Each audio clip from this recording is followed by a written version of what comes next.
水径宜无路，柳暗花明又一村。隐身山林间，背根梯田打造的民宿是卓明榜的桃花源。以前我们小时候放学是不用托人家的啦，反正你放学要就东跑西跑，然后闯门子。因为怀念儿时生活，干脆自己动手打造。卓明榜把工作和生活紧密相牵，梦想蓝图不是纸上谈兵。有的人嘴巴是讲，很少人去做了。我就真的去做了，因为我是在做我觉得很快乐的事情嘛。放弃园艺建筑本业，全家人投入民宿经营，理想是不让民众在这里走马看花。用民宿的角度去切入我们这个行业啊，我觉得我们是在做一种乡村体验的一种工作，然后住宿只是它其中的一部分。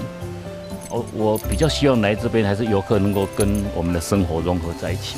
建筑恰如其分地融入自然环境，独特的房间设计，娱乐性大于实用性。我们放稻谷的谷仓嘛，我以前是放稻谷，我现在拿来给人家住。湖光山色，美景尽收眼底。卓明榜逐梦而后圆梦，在群山怀抱中复制快乐。所以你营造的这个村落啊，空间有多大？有2000多坪。2000多坪。对。哇，色彩暗白，地方很大。对，隐蔽黑都总哈。隐蔽黑都总哈，因为是住在乡下，对不对？所以它就是完全用废弃的梯田依山而建。对，它等于是没有在耕作了啦，我把它活化起来。这里，哇，好漂亮啊！新经济时代，休闲产业正当红。卓板在这个山间塑造的这个小村落，提供了山居生活的体验。